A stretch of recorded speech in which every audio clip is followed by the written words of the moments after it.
ہیں۔ وہ لکھا کہ ایک روز نا حضرت مولا علی مشکل کشا رضی اللہ تعالیٰ عنہ حسین حرم میں بیٹھے تھے اور تھوڑے سے فاصلے پر کفار بھی بیٹھے ہوئے تھے۔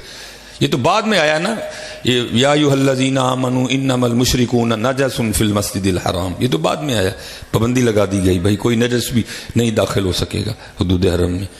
تو تب تو سارے بیٹھا کرتے تھے، اس جانب وہ بیٹھے ہیں، اس جانب حضرت مولا علی مشکل کشا رضی اللہ تعالیٰ عنہ بیٹھے ہیں۔ وہ ایک بھکاری فقیر آ گیا اور اس نے آ کر نا وہ کافروں سے سوال کیا، بھیک مانگی۔ انہوں نے باہم مشورہ کر کے نا مذاق کے طور پر اس کو حضرت مولا علی رضی اللہ تعالیٰ عنہ کی طرف روانہ کر دیا۔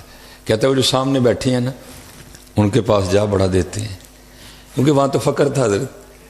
اور یہ نہیں کہ یہ فقر کا انداز بعد میں بدل گیا، ہاں آپ امیر المومنین بن گئے پھر بھی کوفہ کے بازار میں ہوا میں تلوار لہراتے ہوئے دکھاتے ہوئے پوچھ رہے ہیں ہے کوئی علی سے یہ تلوار خریدنے والا؟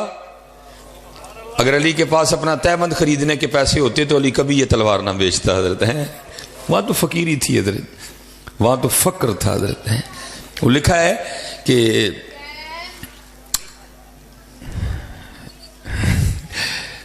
ہے کہ حضرت مولا علی مشکل کشا رضی اللہ تعالیٰ عنہ، کیونکہ آپ نے خلافت کو کوفہ شفٹ کیا، آپ کوفے میں جلوہ گر تھے، تو ایک بزرگ حضرت مولا علی مشکل کشا رضی اللہ تعالیٰ عنہ کی زیارت کے لیے نا وہ کوفہ حاضر خدمت ہو، اور یہ دن تھے رمضان المبارک کے۔ پہلے آئے ایک لنگر خانے میں آ کے روزہ افطار کیا، روزہ افطار کر کے نا مسجد چلے گئے۔ جب مسجد گئے نا تو وہاں کیا دیکھتے ہیں کہ ایک بزرگ ہیں بڑے سونے، جن کو دیکھ کے رب یاد آئے حضرت ہے۔ اور کیا ہے انہوں نے، ان کے سامنے ایک پیالہ پڑا ہے اور اس پیالے میں جو کہ ستو بھگوئے ہوئے ہیں اور حضرت اس سے روزہ افطار کر رہے ہیں۔ بڑا دل کٹا، وہ بھائی گرمی کا اتنا طویل روزہ ہے اور اتنا سخت کھانا۔ اور میں کہتا ہوں حضرت جی روزے کے مزے بھی صحیح ہی لوٹتے تھے، ایسی کی لوٹنا ہے؟ ساڑی سحری بھی ایڈی وڈی تھی، ساڑی افطاری اس نہ بھی وڈی، ہم نے روزے کا مزہ کیا لینا ہے حضرت؟ روزہ تو آیا چل جو تو 11 ماہ بے اعتدالیاں ہوئی ہیں نا، ایک ماہ بھوکا رکھ اپنے وجود کو تاکہ معاملہ ٹھیک ہو جائے حضرت۔ لیکن حضرت ہم نے 11 ماہ اتنا نہیں کھایا ہوتا جتنا ہم ایک ماہ میں کھا لیتے ہیں حضرت۔ نہ ہم سحری کا مزہ لوٹتے ہیں، نہ ہم افطاری کا مزہ لوٹتے ہیں۔ پھر اس کا کیا ہوتا ہے، کیونکہ بڑے میرے جیسے نمازی ہیں جنہوں نے فجر صرف رمضان میں پڑھنی ہوتی ہے، باقی وہ فجر نہیں پڑھتے ہیں، 4 وقت کے نمازی ہیں۔ لیکن کیا ہوتا ہے ہم نے افطاری میں سحری میں کھا ہی اتنا لیا ہوتا ہے کہ فجر بھی بمشکل ہی ہم پڑھتے ہیں جی، اور مغرب میں ہم نے افطاری میں اتنا کھا لیا ہوتا ہے کہ اوابین کے نفل پڑھنا تو دور، ہم سے سار مغرب کی رکعتیں بھی بڑی مشکل پڑی جاتی ہیں۔ ہم نے کیا رمضان کا مزہ لوٹنا ہے؟ رمضان کے مزے تو وہ لیتے تھے، اور ان کا تو ہر دن ہی رمضان ہوتا تھا۔